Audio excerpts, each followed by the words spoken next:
Ramon Dias depende do título do Campeonato Paulista para escapar da demissão no Corinthians. Vídeo de hoje do canal do Nicola traz mais detalhes e fala também sobre o Palmeiras. Lucas Evangelista enfim está contratado.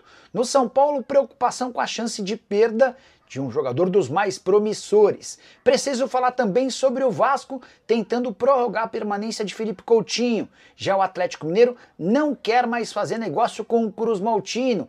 Preciso contar também sobre um bastidor que envolve clubes paulistas, brasileiros, na pré-Libertadores, tem as últimas do mercado, bastidores, finanças e muito mais. Fala aí pessoal, sou Jorge Nicola, bem-vindos a mais um vídeo do canal. Sem perder tempo, só pedir para deixar like, se inscrever no canal e ativar as notificações. Bora começar o vídeo com aquele tradicional giro de notícias. Quero registrar que a expulsão do zagueiro Freitas, do Fluminense, foi registrada na súmula por conta de um golpe aplicado dele em Luiz Araújo. Pelo menos foi dessa maneira que o árbitro de vídeo e o árbitro em campo relataram na súmula.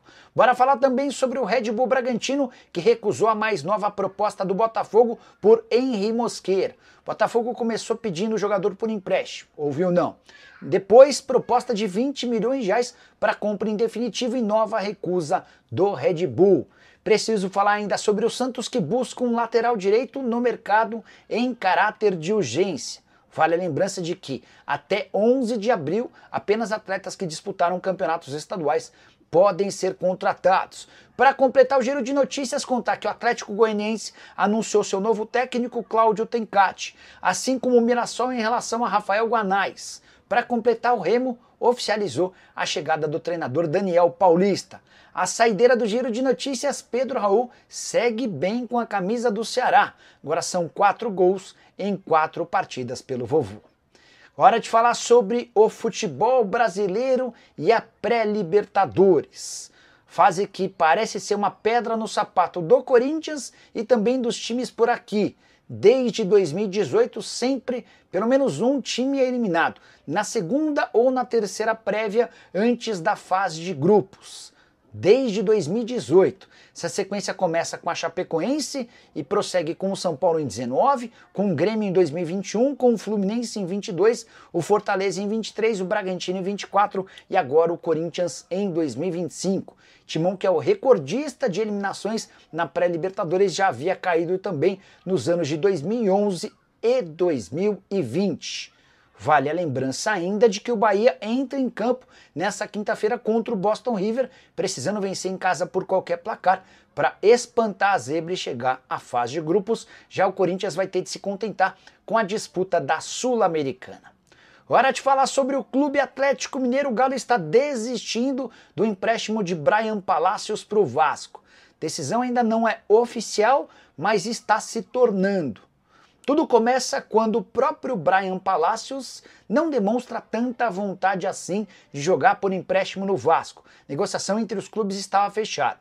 Surgiu num primeiro momento a contusão do Júnior Santos e do Hulk, e o técnico Cuca pediu que o Vasco, ou que o Atlético adiasse a transferência do jogador até as decisões do Campeonato Mineiro, as 2 partidas finais contra o América. Existe uma grande chance de o Hulk estar em campo para o confronto contra o América nesse final de semana. Mas, nesse meio tempo, o Shakhtar Donetsk fez proposta e levou o Alisson por 14 milhões de euros. E diante da insistência do Bryan Palacios em ficar, dirigentes do Atlético se reuniram com a comissão técnica e estão propensos a comunicar nas próximas horas ao Vasco a desistência do acordo. Palacios, que havia sido comprado na temporada passada do Atlético Nacional da Colômbia por 3 milhões de dólares. Você acha que o Atlético acerta ou erra com a permanência do jogador? Já usa o espaço para comentário e registra a sua opinião, beleza? Bora falar agora sobre o Vasco da Gama, que já abriu negociações com o Aston Villa para prorrogação do contrato de empréstimo de Felipe Coutinho. O vínculo se encerra na metade do ano e o Coutinho está fora dos planos da equipe inglesa. É bem verdade também que o Aston Villa precisa de uma compensação financeira para tentar diminuir o prejuízo. Isso porque o meio atacante brasileiro havia sido comprado por 106 milhões de reais. E o seu contrato com o Aston Villa termina na metade do ano que vem. Se ele for emprestado até dezembro ou até a metade do ano que vem, vai estar livre para assinar um pré-contrato com o Vasco ou qualquer outro clube, não garantindo nenhuma compensação ao time inglês. Vasco, você sabe, passa por dificuldades financeiras e não tem capacidade para gastar muito dinheiro, especialmente para um atleta de 32 anos de idade e que já custa R$1,5 milhão de reais mensais. O Payet e o Coutinho são os donos dos maiores salários do Vasco, embora você já saiba por aqui, o Payet tem tudo para não ficar no Cruz Maltino. O contrato também se encerra na metade do ano. Desde que o Coutinho voltou por empréstimo ao Vasco, foram 18 partidas, 3 gols e 1 assistência. A pergunta que eu deixo para você, vale a pena segurar o Coutinho? Você prefere o Payet? Não ficaria com nenhum dos dois ou com ambos? Use o espaço para comentário e registra a sua opinião. Combinado? Hora de falar sobre uma joia do São Paulo, cujo contrato se encerra em janeiro do ano que vem. Eu me refiro a Matheus Alves, jogador de 20 anos de idade, titular absoluto da Copa São Paulo de Juniores, foi o camisa 10 do tricolor. Mesmo depois do título da Copinha, ele segue se destacando no time sub-20, na estreia da equipe numa competição nacional, 2 gols e 3 assistências no triunfo por 5-1 contra o Grêmio em Porto Alegre. E a situação do Matheus Alves causa alguma preocupação no tricolor por causa do seu contrato. Vale a lembrança de que a partir do segundo semestre ele já pode assinar um pré-contrato para se mudar de graça para qualquer outro time.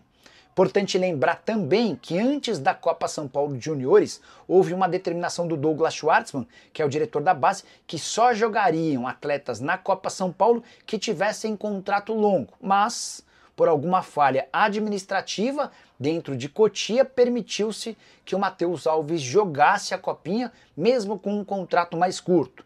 Para evitar qualquer problema, o São Paulo já fez uma proposta ao Juliano Bertolucci e recebeu uma contraproposta que não está distante daquilo que o São Paulo pode oferecer. Até por isso, existe otimismo no Morumbis e também em Cotia em relação à permanência do atleta. Jogador que na temporada atual soma 9 jogos, 3 gols e 6 assistências no sub-20, pelo time principal esteve em campo em 2 oportunidades.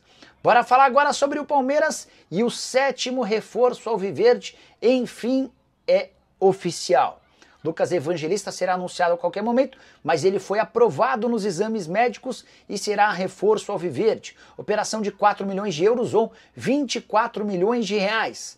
Dessa maneira é possível cravar que o Palmeiras alcança a marca de 440 milhões de reais de investimento com contratações em 2025. Vale a lembrança de que o Evangelista já havia se acertado com o Palmeiras na semana passada, mas na primeira rodada de exames o Palmeiras constatou uma alteração e o submeteu a um segundo teste, que aconteceu nessa segunda-feira. Na quinta pela manhã, ou seja, nas últimas horas, surgiu o resultado aprovando a contratação do Evangelista. Ele se junta ao Verdão, mas não tem condição de disputar a final do Campeonato Paulista. O prazo de inscrições na competição já se encerrou. O Evangelista passa a ser a alternativa para o Super Mundial de Clubes, para a Libertadores da América, Copa do Brasil e também Campeonato Brasileiro. Só para completar sobre o Verdão, vocês lembram de Riquelme Felipe? Atacante que é destaque no time sub-20 e que já havia tido uma proposta do Nottingham Forest na temporada passada, certo? O Wolverhampton é o mais novo interessado e o clube inglês que disputa a Premier League sugeriu uma oferta de 6 milhões de euros fixos, mais dinheiro em bônus. Palmeiras ainda não se posicionou. Para fechar o vídeo para falar sobre o Corinthians, Ramon Dias será demitido pelo Timão caso não vença o Campeonato Paulista.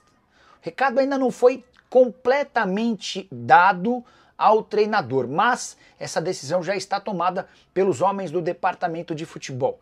A avaliação é de que o trabalho no ano passado foi ótimo, Ramon teve papel importante para salvar o Corinthians da zona do rebaixamento e para classificar o time para pré-Libertadores, mas foi meio que inaceitável cair mais uma vez na pré-Libertadores, pelo fiasco como um todo e pela oportunidade de brigar por um título de muita expressão. A Libertadores, o Corinthians vai ter de se contentar com a Sul-Americana. Diante desse cenário, ou o Corinthians vence o Palmeiras nas finais do Campeonato Paulista ou o Ramon Dias será demitido. E vou dizer mais, se o Corinthians perder por uma diferença grande para o Palmeiras no Allianz Parque nesse domingo, Ramon Dias pode acabar dançando ainda no final de semana. Vale a lembrança de que nos últimos 8 anos, 4 técnicos corintianos foram demitidos depois de tropeços contra o Palmeiras: Cristóvão Borges, Thiago Nunes, Mancini e Antônio Oliveira. A saideira sobre o Corinthians: o estádio alvinegro é o único do futebol brasileiro a registrar mais de 40 mil pessoas em todas as partidas dessa temporada. O Corinthians alcançou um incrível número de 29 jogos consecutivos como mandante, levando mais de 40 mil torcedores. Curtiu o vídeo? Não esquece de deixar like, de se inscrever no canal. Nos encontramos mais tarde, tem live. Tchau!